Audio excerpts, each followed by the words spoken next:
Hello, hello, hello, and welcome to the Healing Collective Live with our new series, Icy Hot Pleasures, about menopause and sex. Now, with me today, I have my co host for this series, Jennifer Johnson, and we have a very, very special guest with us. We have Justine Conley from Justine Inspires. Hi, Justine, how are you? Hello, How's hello, it hello. going? What is new with you? Wonderfully. A lot is always new. I'm working on helping folks reconnect with their imaginations. So, Huh? Reclaiming Your Imaginations, a seminar coming up in end of February. Just do what I do where I do it.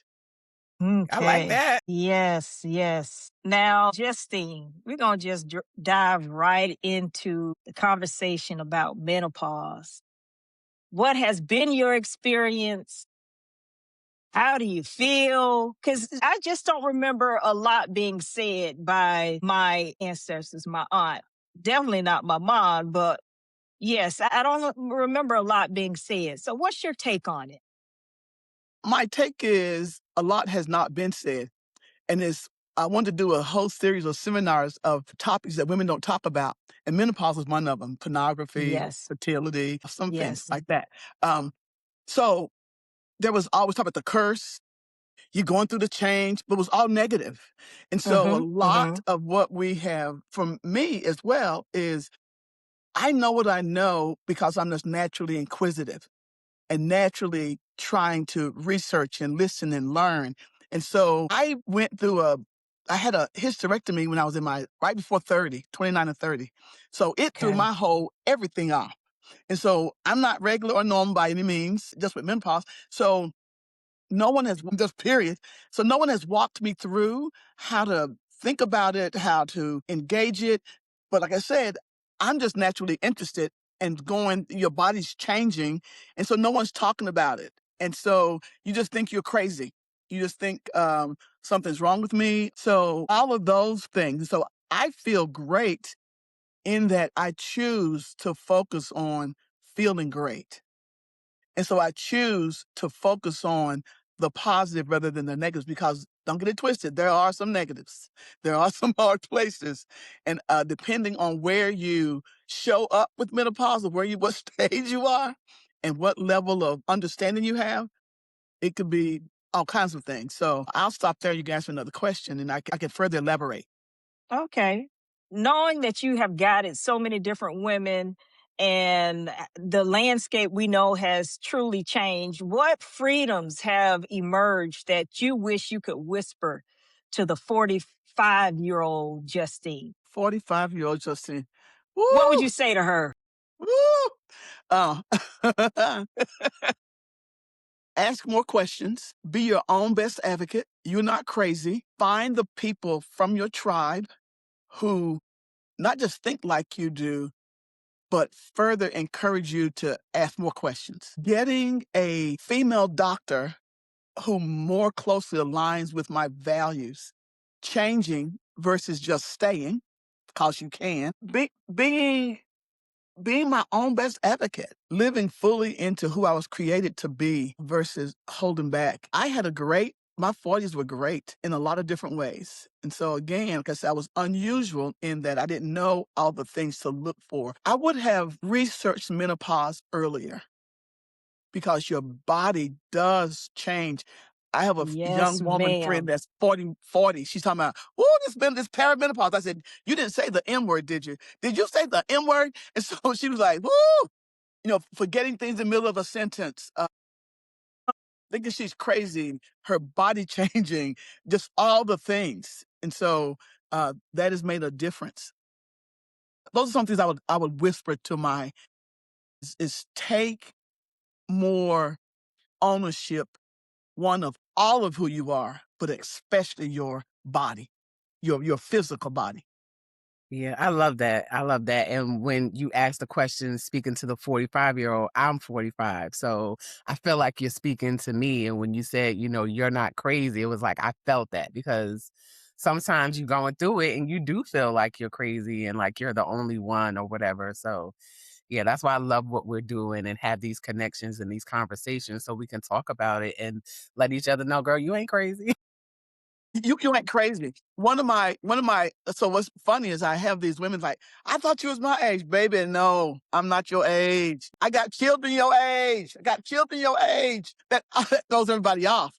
And so one of the things that they're talking about, one woman said I was walking and I tripped.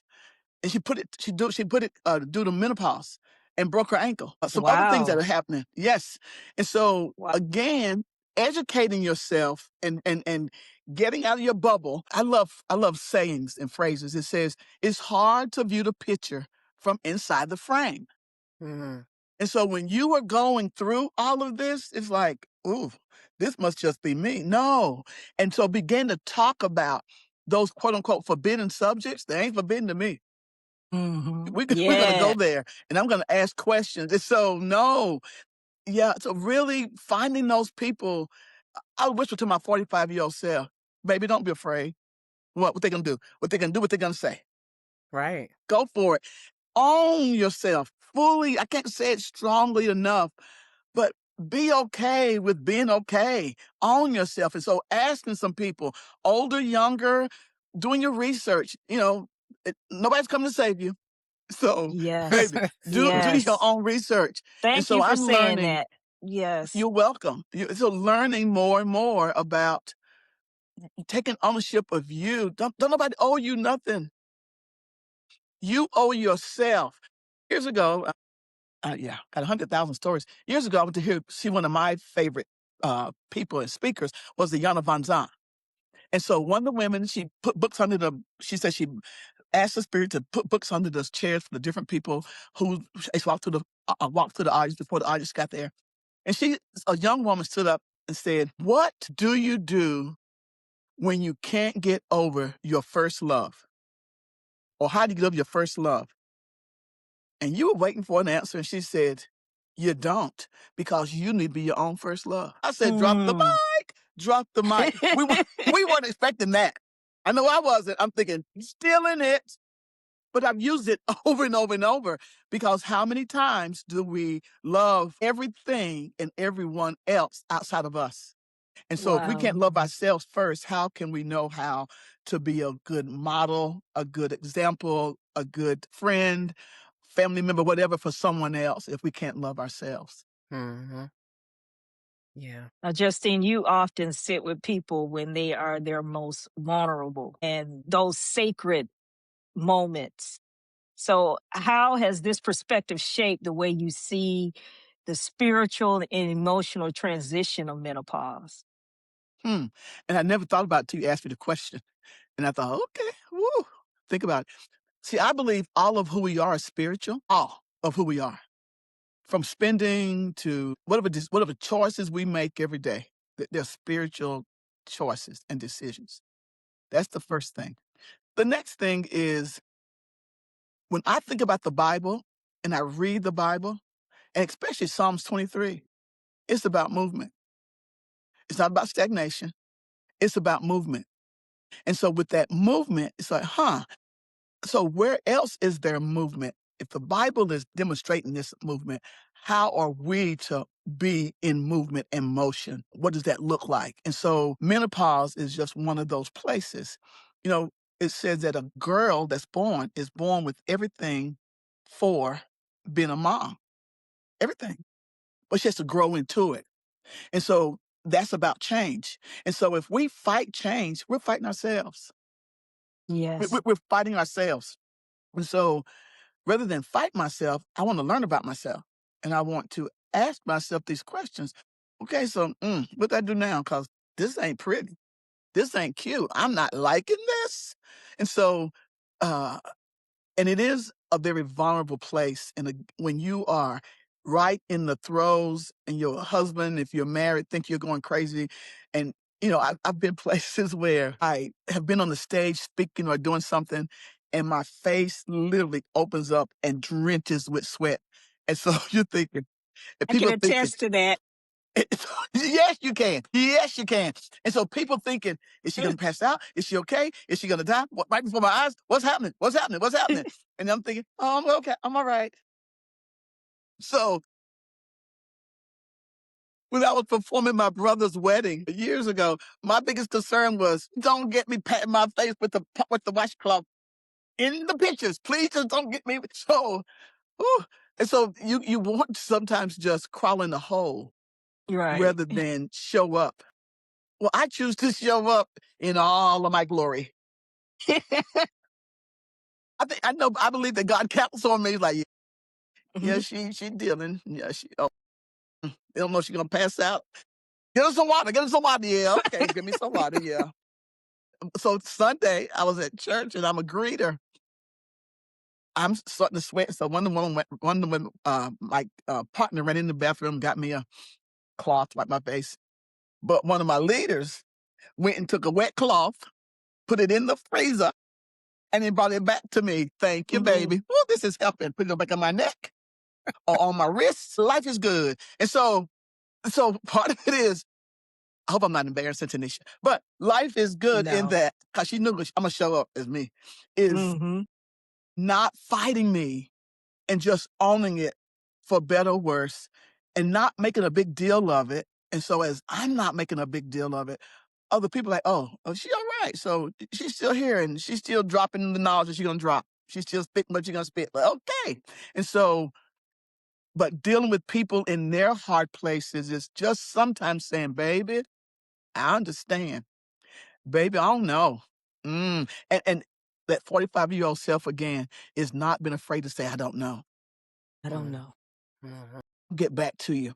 I'll research it and we could look at it together again. But dealing with people in those hard places, sometimes just the whole ministry of presence without words, without, I don't know, look, I'm here with you, cause I don't know. I don't know. And again, what's not talked about are the hard places as it pertains to menopause.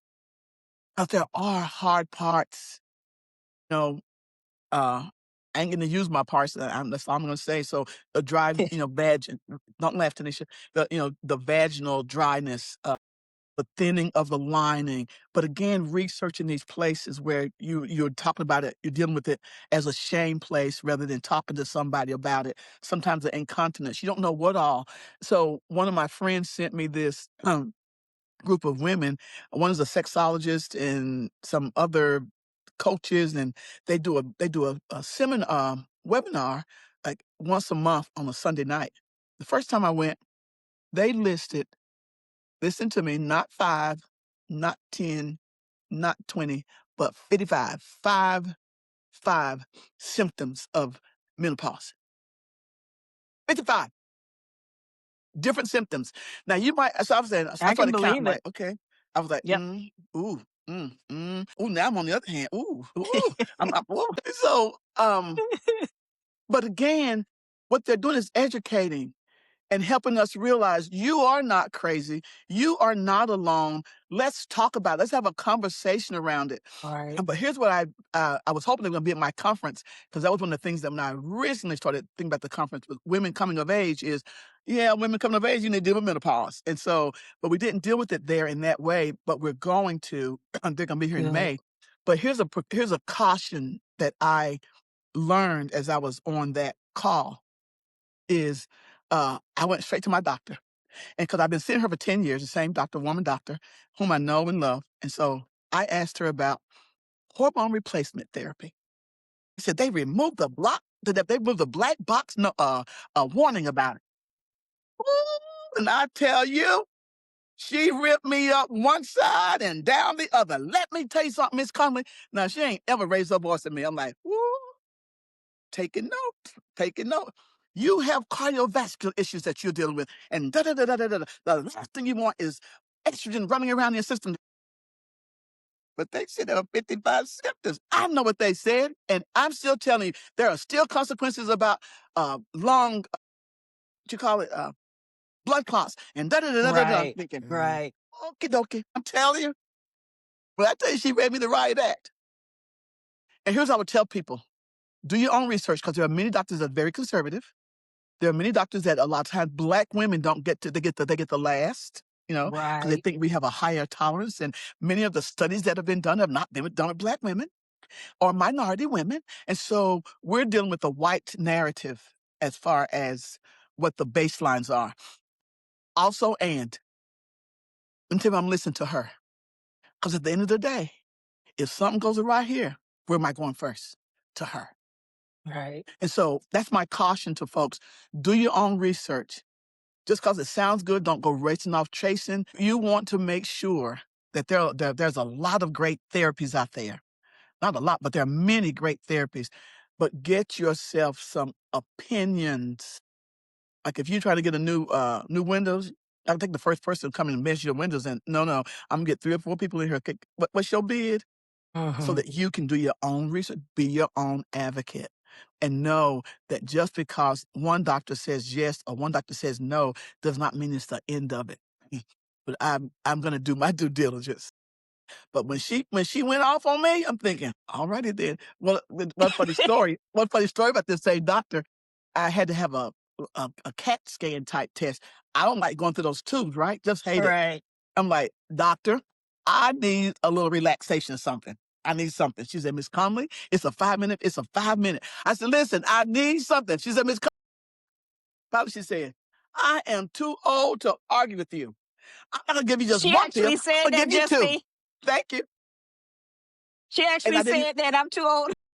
Yes, and she didn't even give it. I didn't even use the pills. But what I appreciate is building that trust with your doctor, where you can ask questions, where you can get their real opinions, where they are looking at your charts, where they are looking at, I have a history of stuff going on and it's not healed yet. I'm walking into that healing place, but it's not there yet, right? So I need someone saying to me, this is my opinion about this topic, whatever that is.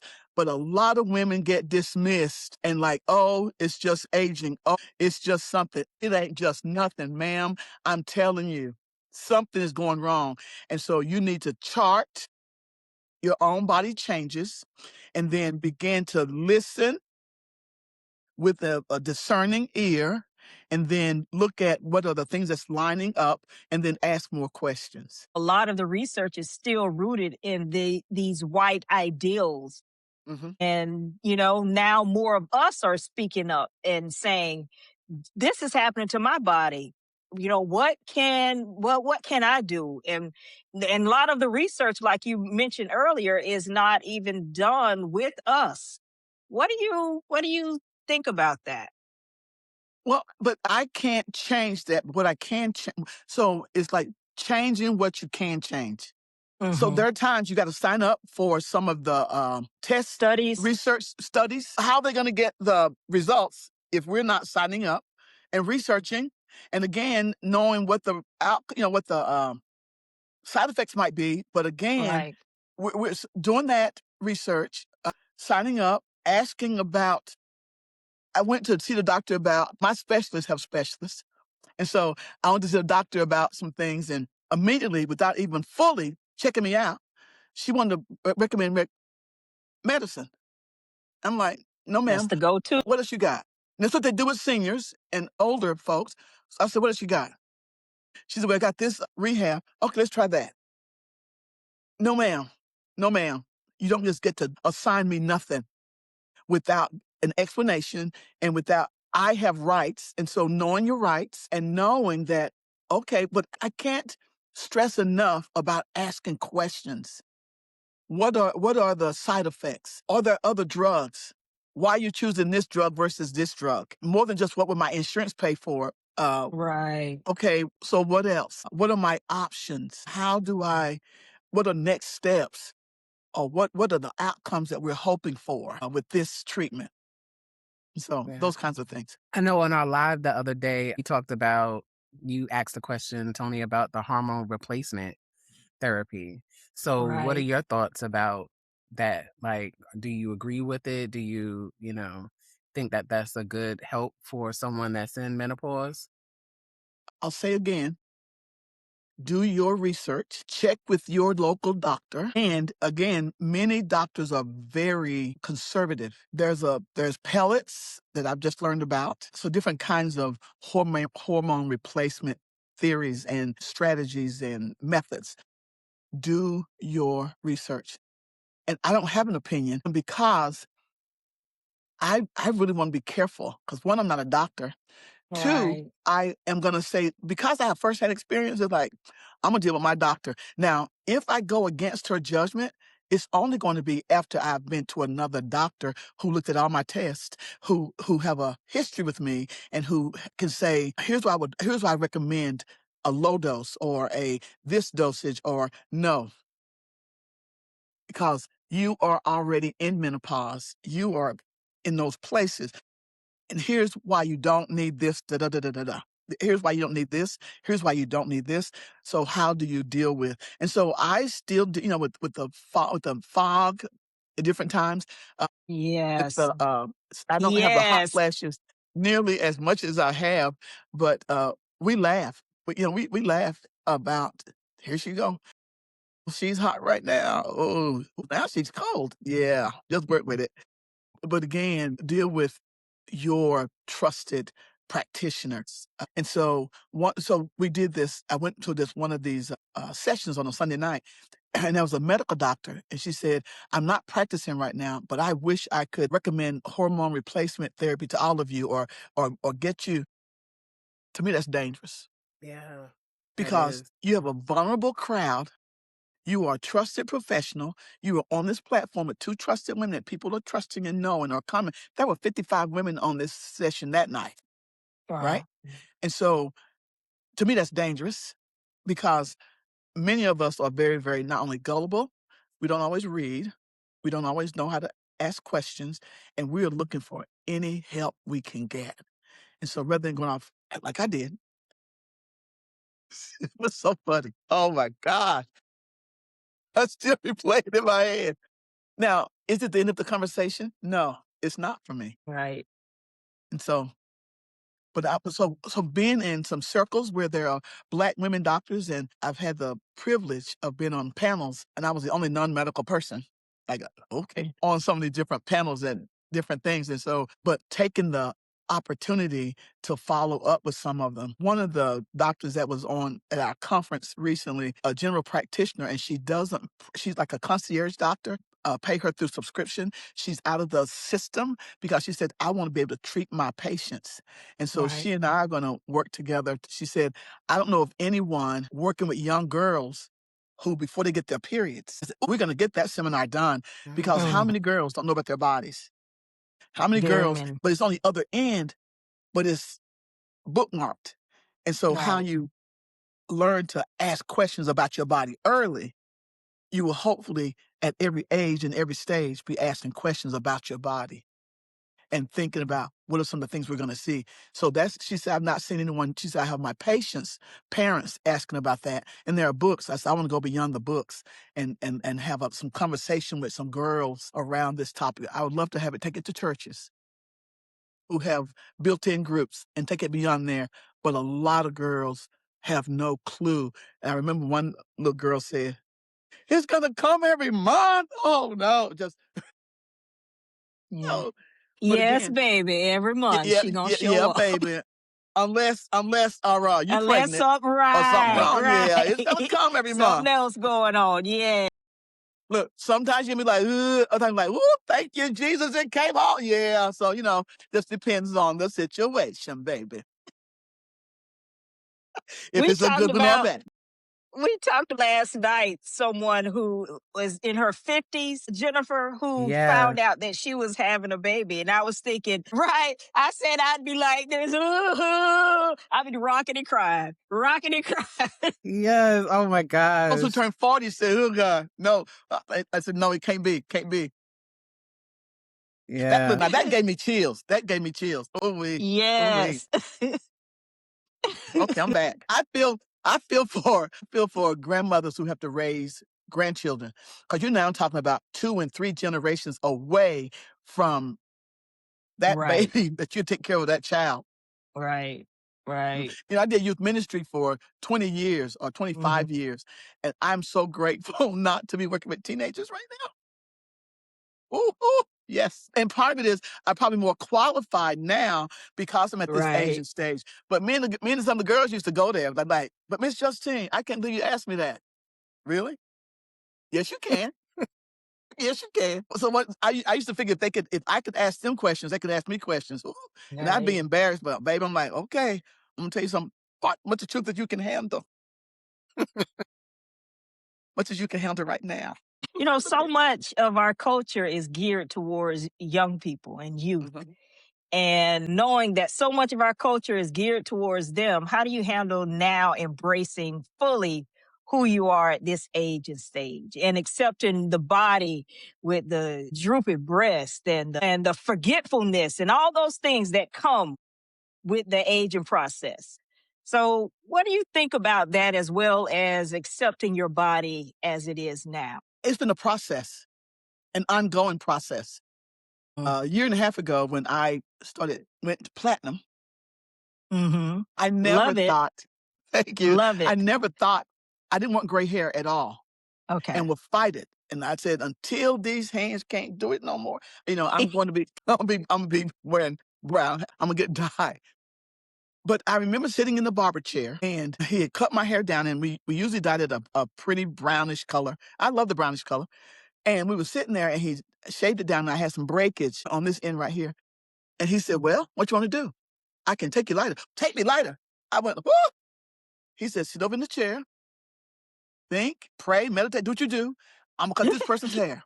And when you're ready, I'm gonna put you back in. I thought, whoo, whoo. I was like, whoo, whoo, like this. I said, huh, okay, let's go lighter. And I said, God said, you're making bold moves in your life. Start with your hair. Mm. So I sent it out to people. So my crazy sometimes, is my mom going through midlife? Does she think she's Nicki Minaj? I got your Nicki Minaj. So just crazy.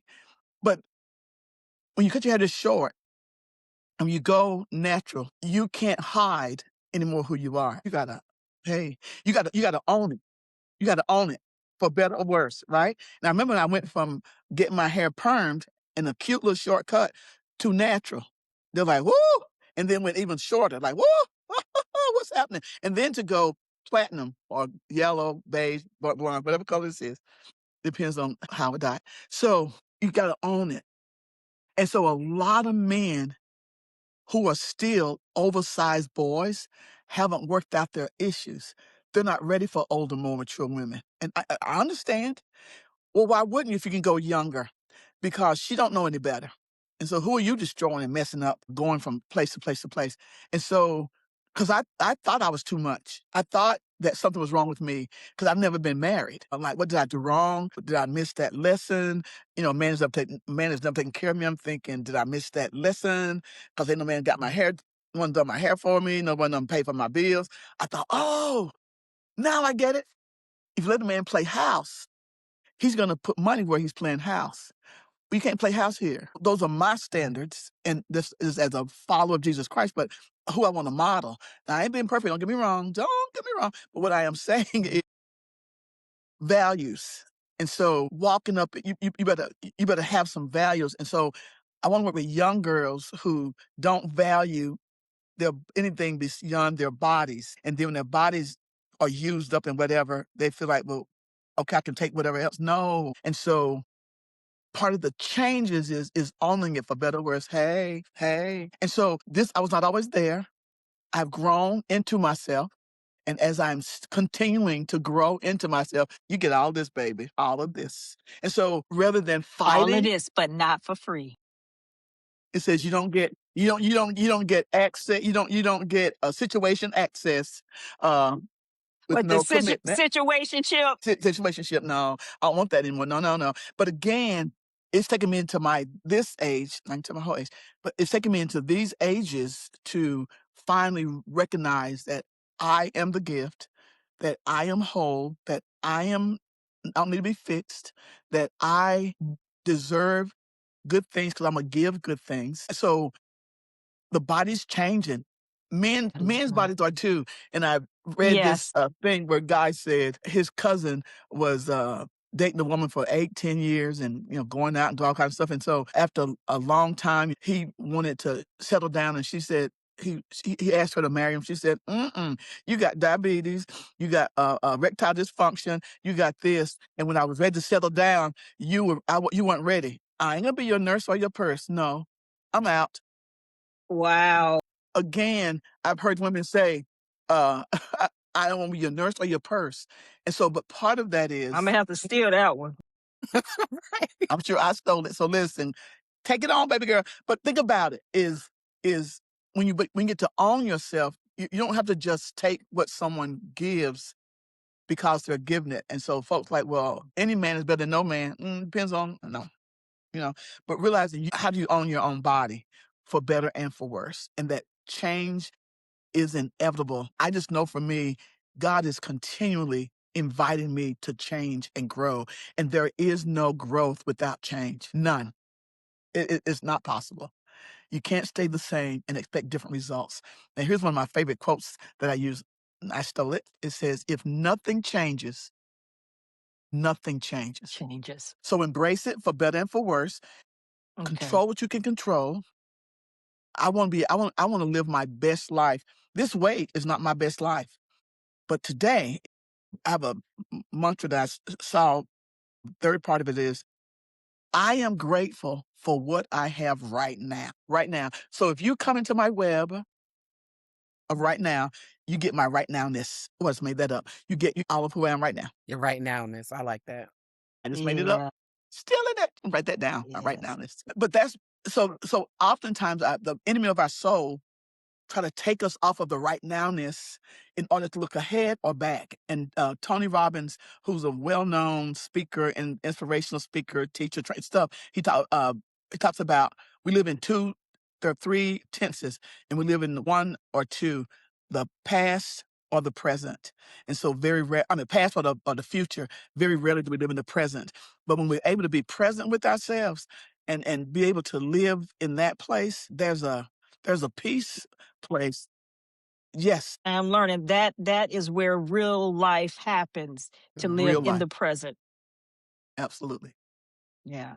Now, Justine, if someone came to you and they're, especially you being a minister, and they want to have a session with you, and they came to you and said, I'm going through this menopause and my libido is the what how do you counsel them? And they're asking for advice about this low libido, and the flames are not as high as they used to be. What do you say to them? Baby, that's not my story. I'm sorry. I'm sorry. Jennifer, Tanisha didn't warn you. I'm sorry. You just No, met me. it's A little warning, just a little bit. What I did say, Justine, I said, Jennifer, you gonna like her. And I can tell by her face, Jennifer likes you. yeah. I said, you Love gonna that like her, Jennifer. response. I You get love what that you get. response. But, again, I try to stay in my lane. Okay. This is not my expertise. Hmm. But what I will do, or what I will say is, what else is going on? Uh, what do you, how can I support you? What would that look like? Hmm. What do you want? Okay, so based on what do you want, that's one of the first questions of life coaching is, what do you want? Right. So helping them figure out what they want. And so, and giving the background and the context of, so how do you know your libido's low? So whatever, there, and then saying, so let's look at what are some options. I'm not sure what all those are, but let's Google, let's go to MD something.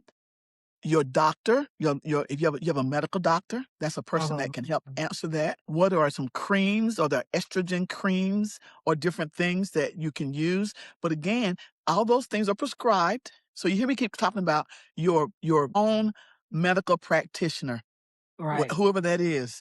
And I love functional medicine, and most insurances don't cover it. I don't care. And here's my motto: it's just money. I'll get more, and Tanisha can take care of me as I get older. So you can make Hmm. plenty of money for Hmm. us. So, Hmm. but part of it is, Speak it. it's like, you know what? I said, speak it. Yes, Yes. ma'am. I'm agree. I'm agreeing. Yes. So part of it is, many of us won't always pay for what we need. And I'm like, sometimes you got to pay for what you need, even if your insurance doesn't cover it. If you want to look at some alternatives, that you don't want to put more meds in your body, or more synthetic, whatever it is, let's look at who's doing what where. And so I was dealing with some issues, and I asked that practitioner, who do you say looked at menopause and the different things around menopause. And so she gave me a name. I'm like, thank you, because who are you studying? Unrelated and a related field doesn't matter, because there's cross, Yeah. and you've done the research. And so I don't have to do it at that extent that you are, because you are in a doctoral program. So that's very, very different. But I take what you say as very serious. And so helping them look at options. And so sometimes folks just want to be able to say it out loud and Right. verbalize it, have someone be with them in a non-judgmental way. And that's been the biggest lesson I've learned as I've aged is, baby, I don't have a hell or heaven to put you in. I want to be with you. And you may not know my opinion, because at this point, my opinion is not the most important. It is, how do I get you the help that you want? Or how do I support you in this place? You said something that reminded me of the conversation I had with Dr. Joy. You said that people don't always pay for what they need. One of the things that she has said is that people will pay for what they want and beg for what they need. And I thought, Say that again. how people will pay for what they want and beg for what they need. Said to Justine. I was like, ooh, Yeah. how true is that? That's very true. We won't pay for what we need. I We'll do. beg for what we need and pay for what we want. When I was doing the women's conference, I wasn't sure how to Mm-hmm. price it. And so I priced it, and then we lowered it, and we did a 2-for-1 other things. But one woman Mm-hmm. looked me smack dab in the face and said, that costs too much. And I remember Yes. I've been a coach, and I give people my fees. They're like, that's too much. I said, baby, whether you recognize it or not, it costs you to be stuck and stay stuck. Move on, okay? Because I'm not going to Mm-hmm. beg you. Because if I have to beg you and prod you, no, ma'am, I don't do that. Right. Because your 1 session or 5 sessions is not going to pay all my bills anyway. So guess what? It costs you to stay stuck, be stuck. But I'm not going to force you to get what you need when you will pay for, like I said, pay for what you want. And it's so true. But I'm telling you what I am willing to do. When a person can afford, because there are people who are financially, they doing everything they can do. So I understand, and I know those places. And so the Holy Spirit said to me many years, he said, so people say, what are your fees? From 0 to this. So Mm-hmm. like a sliding scale, based on how Right. I hear the Holy Spirit say, oh, give them that for Right. free, or give them the first 2 sessions for free, because we still will pay for what we want, Want and we'll and beg find for what we money to need. do what we need done. So yeah. And so, but recognizing that, and so people oftentimes want to take advantage of your kindness. And so I have to work through that and wanting to be helpful. It's like, nah, walk away. Mm-hmm. Sometimes run away quickly. Because all money ain't good money. Right. And Right. so I recognize, if I have to make you, I've offered people free coaching sessions and they don't take me up on it. Okay, it's a gift. You can only have the gift if you put your hands out and receive the gift. And then Right. you open the gift. I've done my due diligence. It's on Right. you. Everybody's not ready, and so everybody's not ready. That's fine. So just Right. knowing that, understanding that, but yeah. Justine, what do you do with the hot? Because our podcast is called Icy Hot Pleasures. What do you do with the hot pleasures? How do you attend to the hot needs? And I'm not talking about hot flashes. I didn't know. But ooh, listen. You got my One of the co-host. She just speechless right now. so I mentioned values. You have to go back to your values. And as you deal with your values, values are your North Star of how you're going to operate and how you're going to live. And so I used to say, God, I don't understand. I don't understand. I don't understand. I don't understand. I don't understand. Why would you put all the and not give me option to live it out? Oh God, this has been recorded. So, but I have to have real conversations with God. I gotta know that Jesus dealt with this. That I said, God, Jesus would have turned me into a pillar of salt, because I would have said, Jesus, why can't we be together? I understand. I loved it. What, Jesus?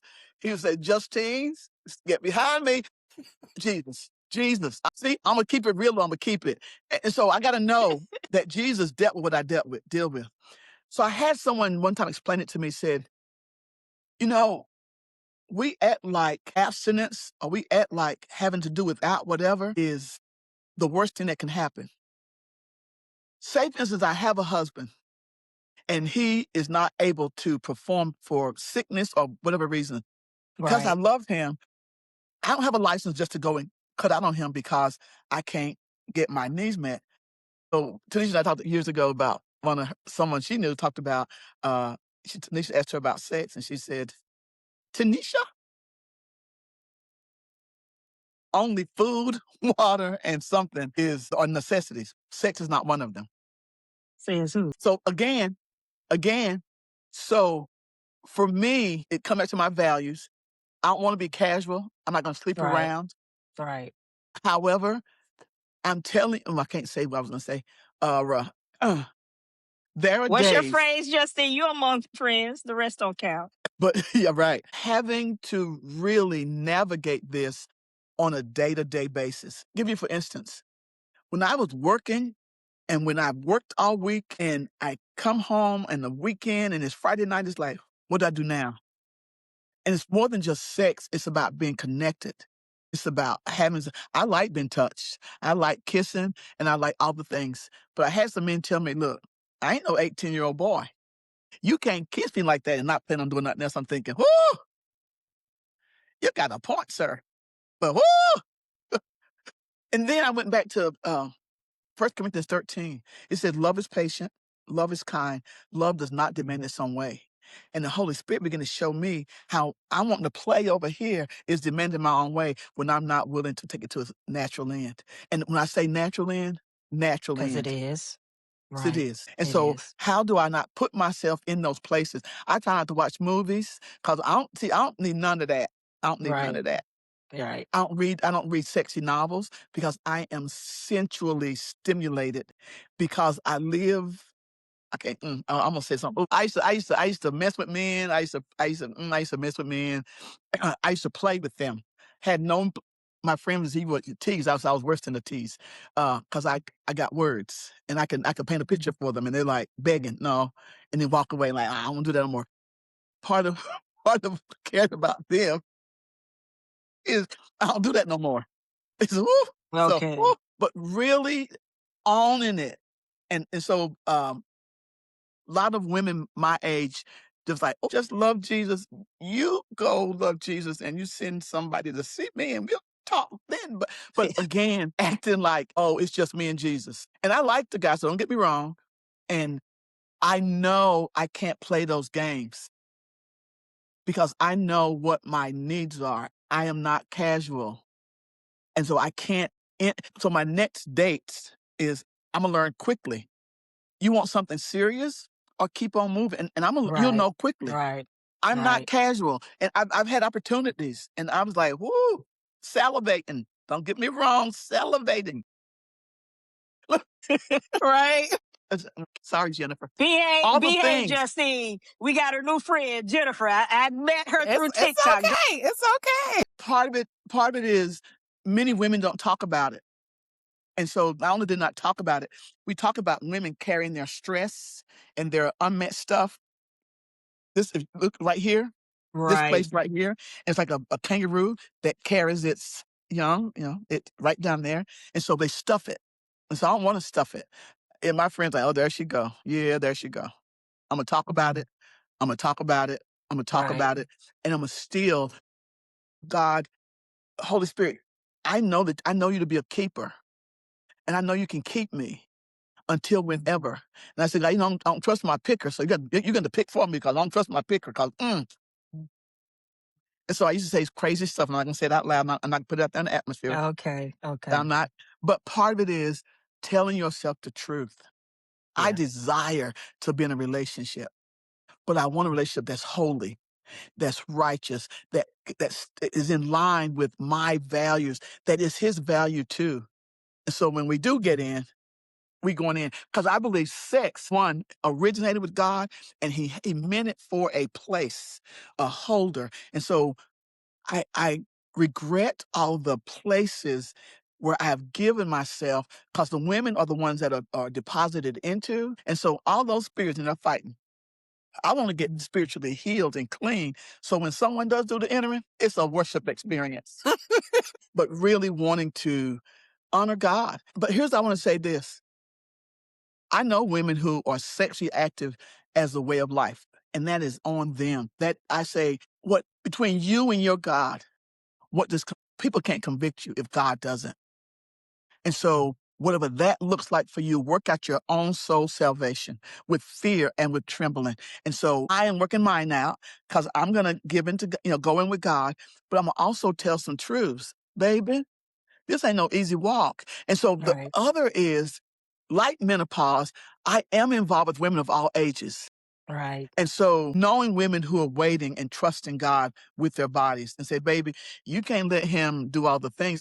With my young people, I told one of my young girls, I said, listen, you are no longer going to be a virgin shortly.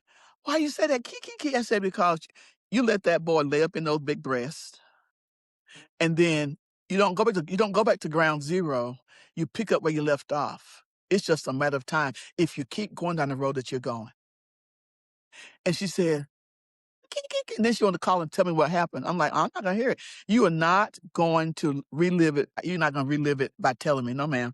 You made Right. some choices. And so I'm just saying to you, you no longer, you have entered some places with sex because it is never complete. I believe God made it that way. It never is satisfied. It's temporarily satisfied and you want more and more. I understand. So I used to tell young girls, baby, don't start and don't get no grown man who know what he's doing because you're going to be turned out.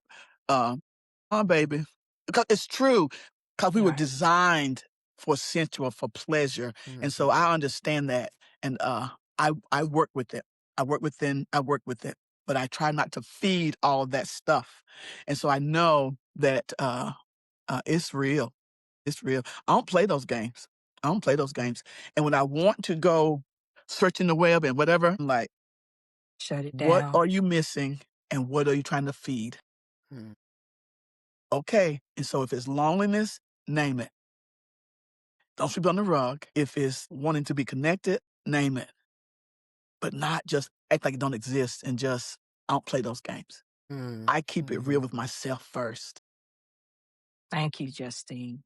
Thank you. I want to stay true to your time, but also, Jennifer, if you have any last questions or thoughts. I do have a question. Like, I know you mentioned that, you've never been married, but you said that you are a coach.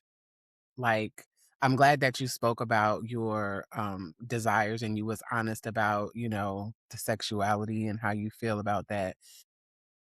In my experience with this menopause or perimenopause, I've noticed that my um intensity, sex drive has increased. And I am married, and like just trying to have a conversation with my spouse about things that are changing and things that, I may want to do different. How can you have those conversations and not feel, what's the word I'm looking for? Not ashamed, Shame. but like, Shame. yeah, like because this is different for me and it's different for him. So it's like, how do you express that without the fear, the shame, or sometimes men get in their head and it's like, well, who's she talking to? So it's like, where's this coming from? So like, just your feedback on, how to navigate that if you have any. That's a great question. Someone said, how can a person who is single give premarital counseling? Easy, because it's about relationships. And if you don't get that right, I don't care what else is going on. And just because I haven't experienced marriage doesn't mean I can't walk you through how to deal with Right. each other. And so that was always interesting because I've done a few weddings. And so if I'm going to stand with you, we got to sit down as couples. And so a couple couples like, oh, I ain't sit down with her. Okay, keep stepping because I'm not standing with you then. Right. I get clear. So getting clear. And you said something about shame.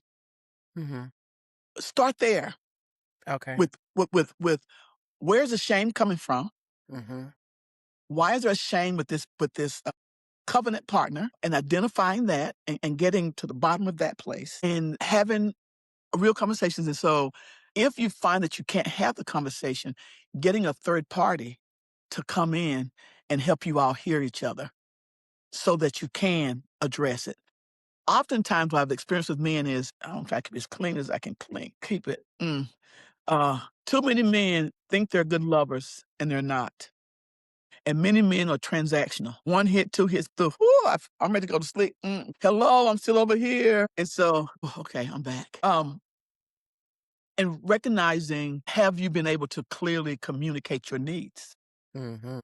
So if you had a difficulty already communicating those needs, it makes it that much more difficult to talk about it now. The next place is make sure you're treating it like you're over breakfast and it's a good day versus you've argued. And because men are thinking, oh, I did something wrong. What have I done wrong? What have I messed up? No, this is like, I'm eating pancakes. I had pancakes this morning. I'm eating pancakes. And so treating it that, not casual, but normal and Right. normalizing it. The other is, how do you normalize this conversation? Not just for here, but ongoing, Mhm. and researching how to bring this up to my husband Mhm. without him thinking that he's not pleasing me or something's wrong with him or she ain't happy. So figuring out those dynamics with him so that he can hear you and framing it in a way I've been reading or I've been studying. I My body's changing. And Yeah. I want to discuss that with you, my covenant partner, the person that I love, the person that, said, the Bible said the marriage bed is undefiled. Hey, I want to, who else am I going to discuss this with if not Right. you? And Right. so, is this comfortable for you or is this uncomfortable? How do I make it comfortable? Uh, or how do we get comfortable with this? Do we need to bring someone else in? And he might, man with bottom line is, what is your goal? I want you to ask, what is your goal? What is your bottom line? And what is your desire? So thinking through those places, and even writing them down and look like, what do I want? Right. What outcomes? What do I want to see that's different? Because what it does is it opens up the door for him too to talk to you about what his desires might be. A lot of men need to be the ones to initiate. Can you all initiate together? Mhm. Do you feel comfortable initiating? Uh, and for many women, sex doesn't start in the bedroom. It starts. Did you take the trash out? Did you did you do these things? So I would we dare are. say most women. Yes, and we have all of these things in our head, Yep. and he's like, I done worked all day and had to feed the children and clean the children, and you want to have sex? But what have you done to help with this stuff today? But sometimes communicating clearly what our own needs are. And one of my friends told their daughter, said, look, don't start nothing that you're not going to finish or complete. So don't start doing stuff while y'all dating that you're not going to take into the marriage. So if you kind of get him and woo him and you cooking and cleaning, like, if you ain't going to do that in the marriage. But again, I say you might have started because you learned, but renegotiate. So this is about, how do I renegotiate who I am? Because again, talking about changing and growing, Yes. you have changed and grown, and so has he. What does that look like, and how is that showing up in your everyday lives? Yeah. Okay. So Thank tell what you. you heard me say there, real quick. I'm sorry, what was that? What did you hear me say? To ask myself those questions and be honest, and then don't just come out and have the conversation, like, especially if there's been an argument, just really have a casual conversation and see where he's at, ask questions, and then also understand that, I'm growing and changing, he's growing and changing. So we may have to reevaluate and readjust and just figure that part out again, that what works for us, what makes us feel good together. Justine, any closing thoughts that you want to share about Justine Inspires? I am about helping men and women, but a focus on women living their best lives, helping them to own themselves fully for better and for worse, asking questions and living into their truth. And for me, my truth is based in the Bible and the personal relationship with Jesus Christ. What does that mean? And living out of your values, doing the work to find out what your values are, because your values will be your North Star for everything that you're doing in your life, how you spend your money, how you talk to people, how you love people, all the things. It starts with your values. So live fully in who you are, and what would your best life look like today? Thank you so much, Justine.